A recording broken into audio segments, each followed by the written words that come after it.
please. Hey, why are you saying his name? His name isn't Jesus Christ. Come on.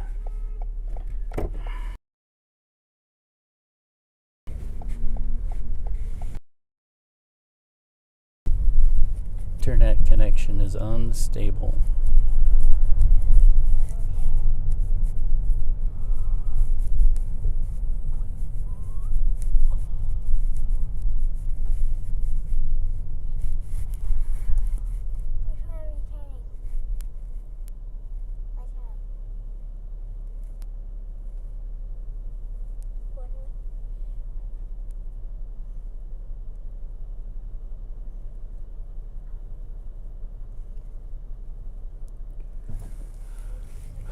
Is it trying to snow?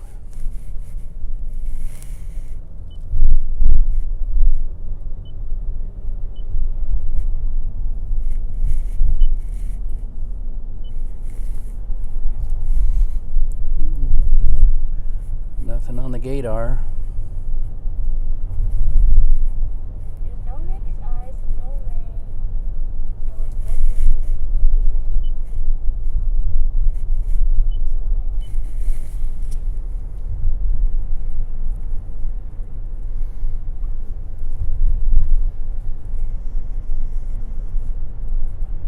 This is close up.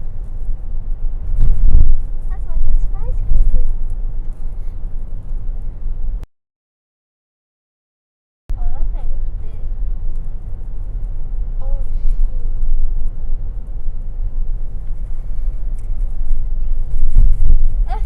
It got a mini version of itself.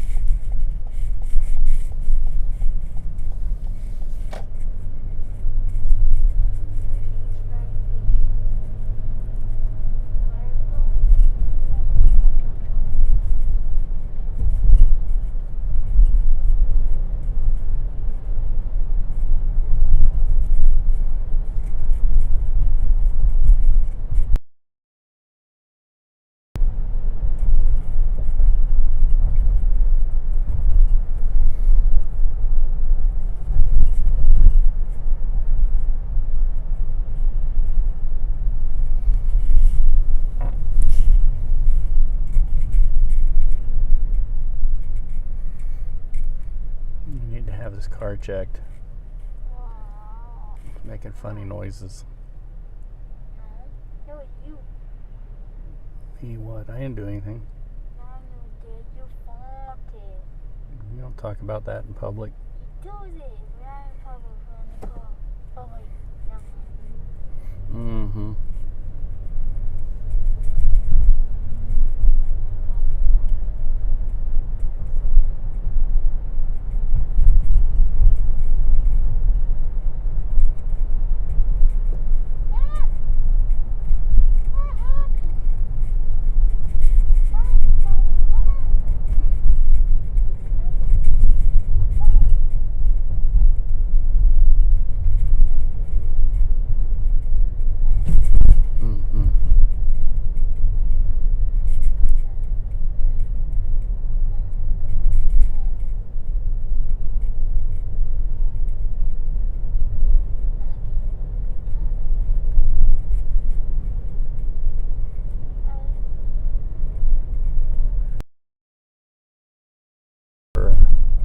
Somebody's riding a motorcycle. What's going on?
don't know how cold that is.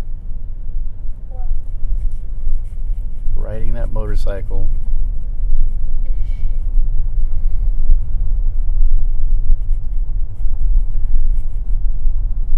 You have to, Bundle up over. they make suits. What's going on here? They make suits that you can plug in. Electric suits. And even then, it's still cold.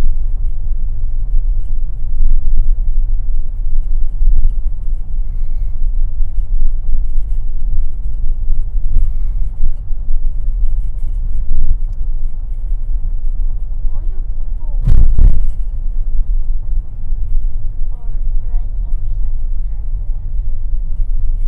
the winter? Well, it's dry and he's willing to tough it out. Or she. I think it's a he.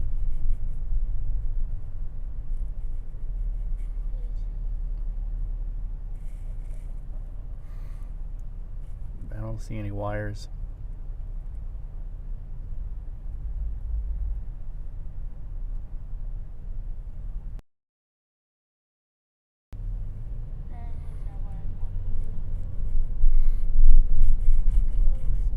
You gotta wear gauntlets up to your elbows because the wind will find its way in and go up your sleeves.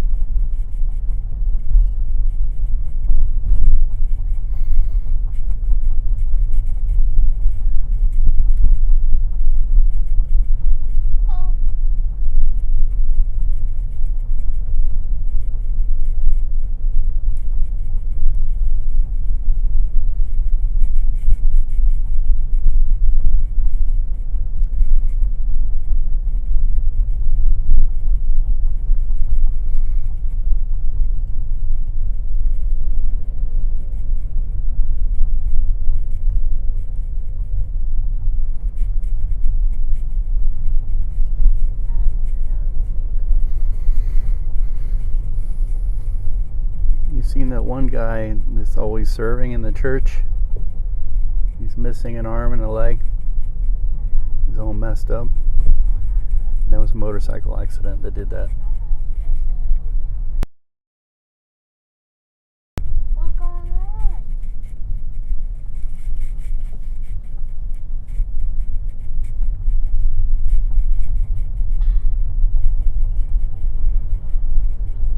I have a teddy bear.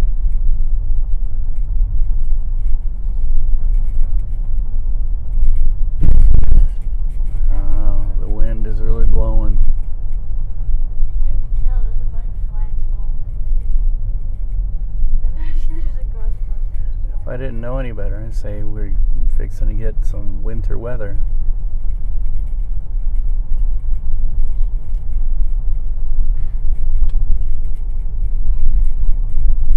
Maybe rain.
Nope. She said she doesn't want anything.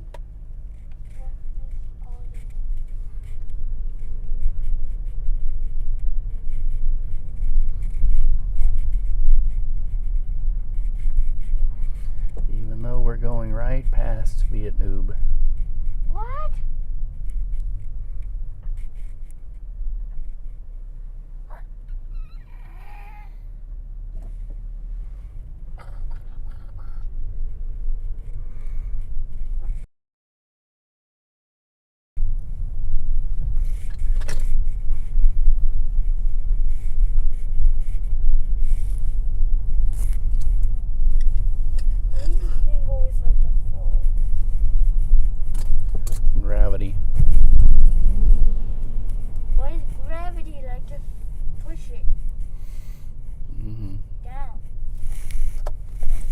physics.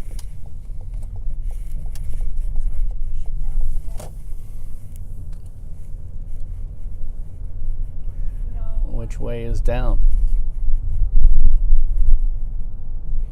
Which way is up? Yeah, how do you know so much? Seriously. Point of reference is based on your own physical form, but in the universe, there's no such thing as down or up. What? You're using a point of reference, a planet that you're standing on, but the planet is round. And when you get out in space, you figure out there's no up or down.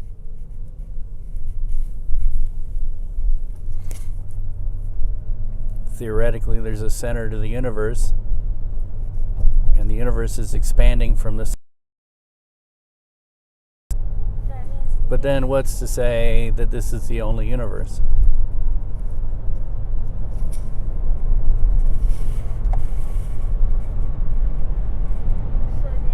And it's so big you can't even imagine it.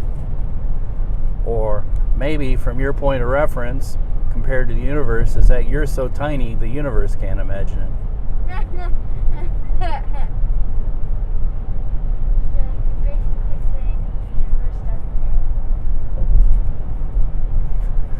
No, and as far as we know, there is a beginning and an end to the universe, and that the universe will begin and it will end. It's not infinite, it's finite. But that's from our point of reference. The universe may be only a small part of a whole. We might be a part of an atom that's on somebody's toilet seat. What the heck?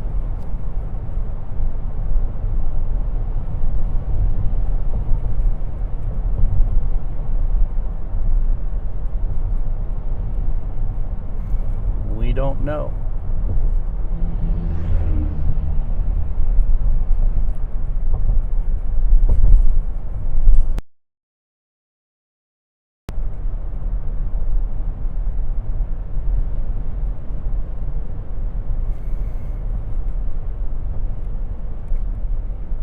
So, whenever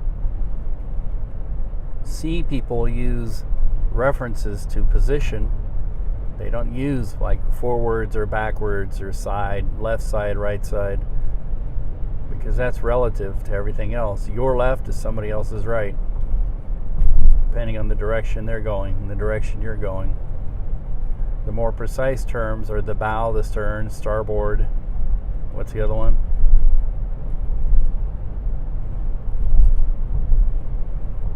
That's why they put lights on ships, red and green, so that when you see a ship coming at you, you know which side the ship is on. You know those lighthouses in Duluth? One is green, one is red. As you're looking, is it the green one, the blinking green one was on the left and the red one was on the right? No, there's no blue one. And if you look at airplanes, they do the same thing on their wings. They have a red light and a green light. Same thing as ships. That way, when you look at the lights, you know which side of the airplane you're looking at from a distance. So that if you have to pass an airplane really close, you know which side you're on versus what side they're on.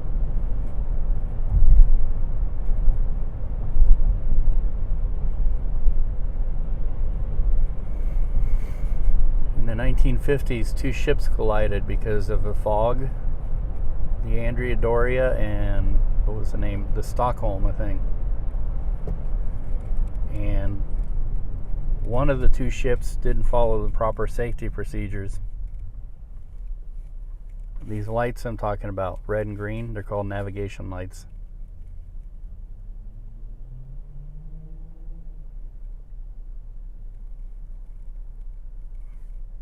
Or like we were talking like military, like if somebody's on your tail, what's the phrase?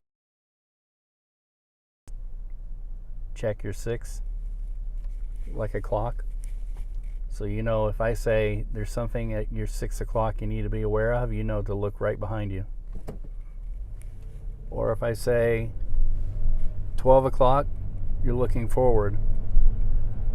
but you know that the airplane is flying through a 360 degree all the way around environment. So if I say 12 o'clock high, you know to look forward and look up, or 12 o'clock low, look forward, look down.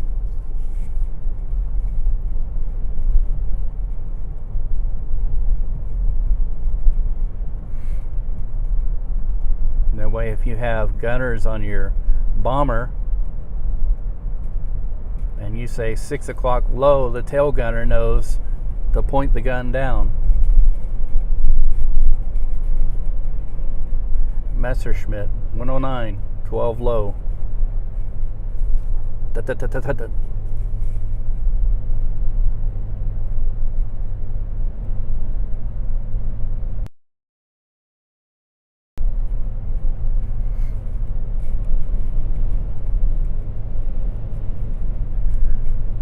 So it's not good to assume that you know everything. You should stop and ask. Like you were putting up my monopod and you were trying to break it because you didn't stop and ask. You're like, this isn't working for me. And I would have said, stop what you're doing. You're bending it the wrong way.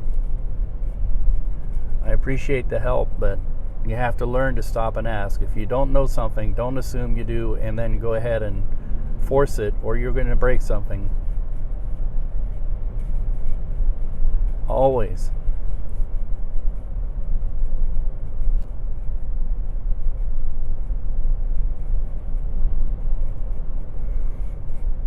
Because, you know, if you have to put a lot of force on something, you really have to put some muscle in it. Chances are there's something wrong and you need to stop and go, am I breaking this thing? Maybe I need to consult some instructions, or if I don't have any instructions, maybe there's somebody that knows that I can ask. Don't just assume you have the answers and then put a lot of force on it.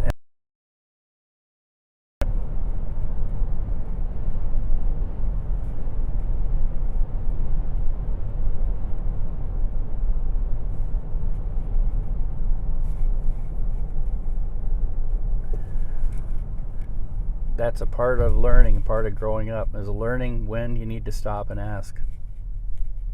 We all have problems with that.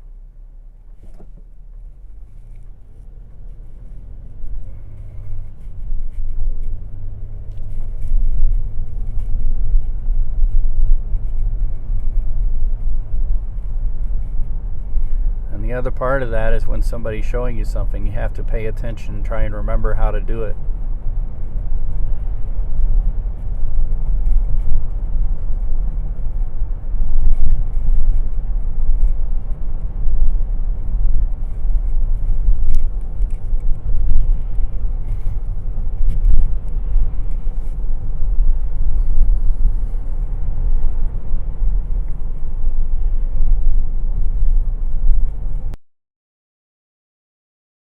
So how do you steer an airplane?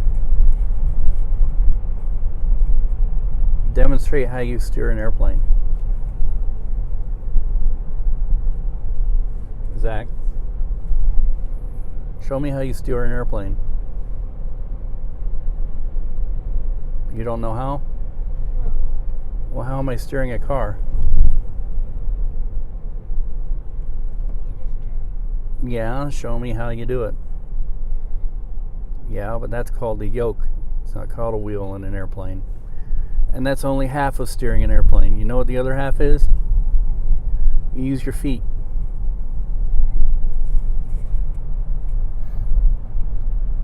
Because a car only has 2 wheels to steer it with. An airplane has the engines, the flaps, the aileron.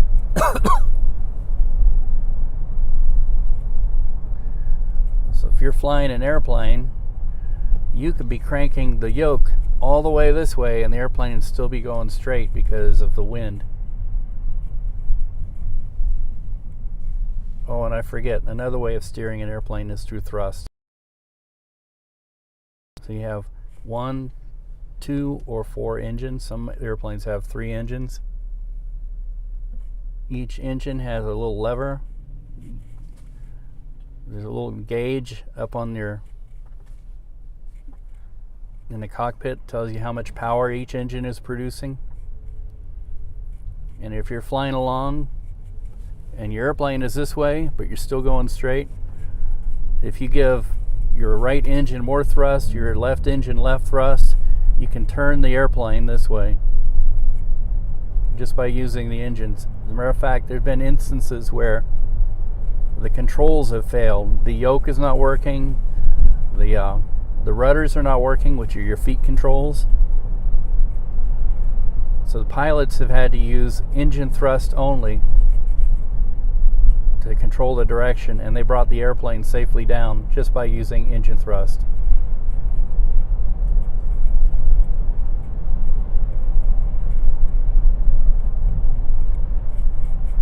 That's why, if you've ever noticed, it takes a lot of work and effort to become a trained pilot.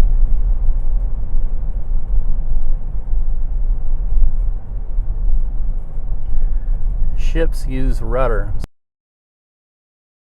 Quite often they only have one rudder. Sometimes they have two rudders, but they also have propellers. Sometimes they have one, sometimes they have two, sometimes they have four, some ships have three. Same thing. You can take one propeller and shut it off, and the other propeller make it go full tilt, and without using the rudder you can turn the ship. Remember when we were watching that one ship in Duluth and it hit the side? Yeah. That's because he had too much power and he had too much momentum and a lot of weight. And when you push something with a lot of weight and you give it thrust, which direction is it going to go in? The wrong direction. No.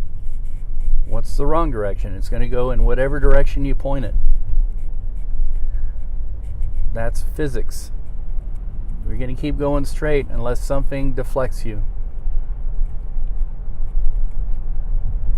Newton's third law of motion. What's in motion will tend to go in motion. An equal opposite force will change its direction or vector.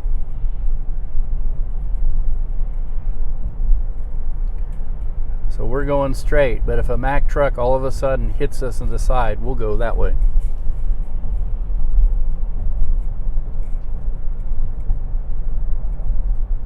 You've played enough video games. The video games, that's all they do is simulate that all the time. You're going along and then something hits you and you bounce, boink. Or if it's something bigger, you hit it, it stops you because all your force and energy is being absorbed by the big mass.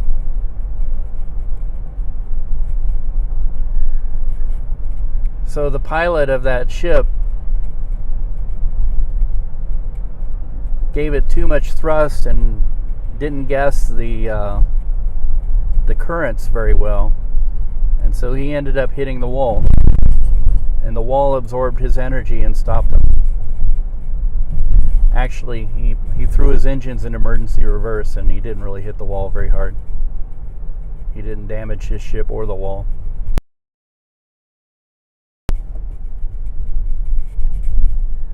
But right after that, they took that ship and they anchored it, and then they went and they inspected the hull to make sure there was no leaks. And the Corps of Engineers came out with one of their pilot boats, and they came out and inspected the wall to make sure that the wall wasn't damaged. Fortunately for the company that owns that ship and for the taxpayers, neither was really damaged. Although the witnesses on the spot, which was a guy, I forget his name, he likes to take pictures of the ships coming through and shoots videos of all the ships. He witnessed it and he said that the thing actually did hit because he heard the thing scrape. And if you're wondering, he was the guy that was standing there when you saw the video, and he all of a sudden started running away because he was right there.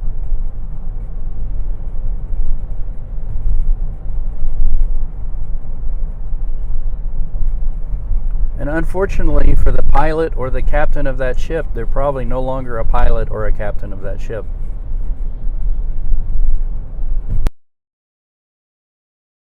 one expensive mistake to do you in.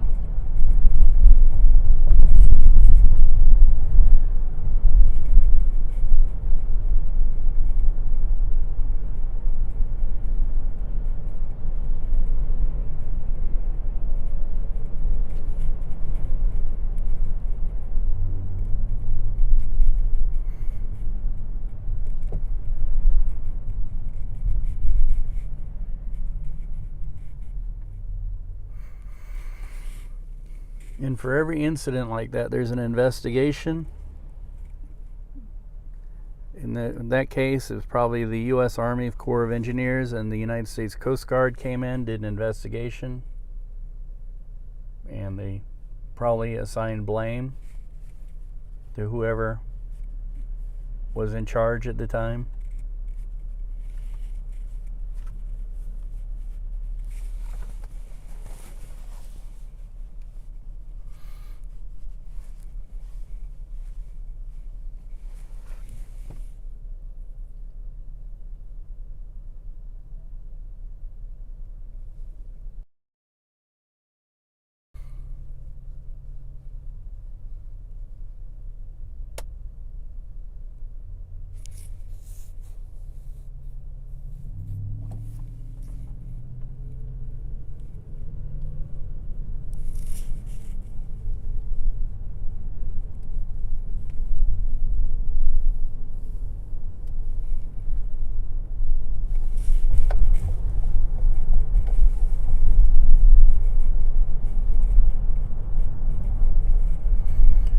So what actually steers this car? Nope. Nope. Friction. What is friction? Friction is like when two things push up against each other. Yep. They exert force against each other. In this case, the car is using mechanical force to push the rubber tires against the wheel and propelling us forward. But the road is giving us resistance or friction. That's why this car doesn't get 100 miles a gallon. As I turn the wheel, friction against the wheels, exert force against the wheel, and instead of going straight, we go the way we're steering. How does a ship steer?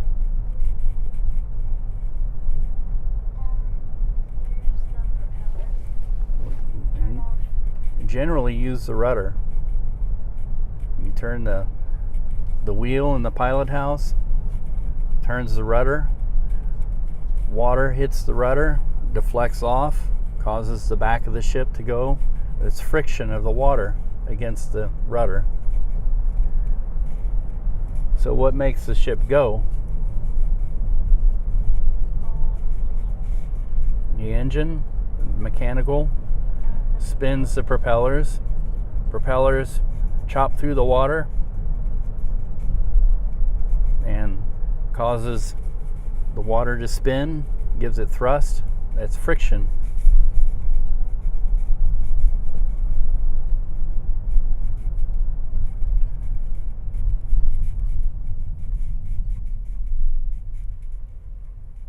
What does an airplane use? The engines. The engines, but what do the engines do? What are they pushing against? The wind. The air. Not the wind, but the atmosphere. What is the atmosphere made of? Nope. It's made of gas. Oxygen, methane, nitrogen.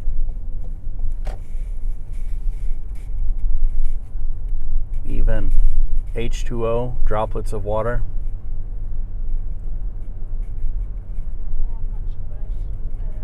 So the air comes into the nacelle of the engine and hits the blades that are spinning, sucks air in, compresses it down. ignites it, shoots it out the back, gives it lots of thrust. What about the old days with airplanes that didn't have jet engines?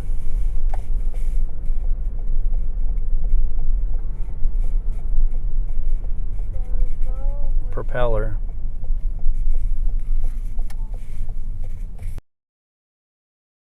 Look at it in a cross section, looks like a wing. how would it, oh, and they got the propeller to spin by going. Mm-hmm.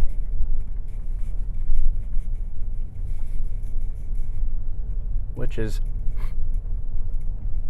actually very inefficient.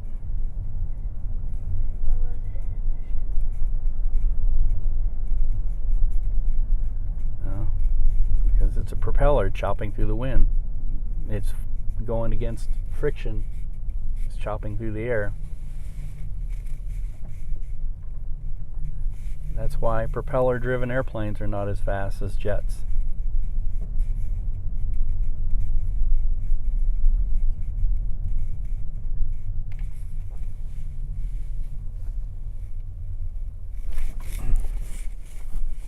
Squirrel.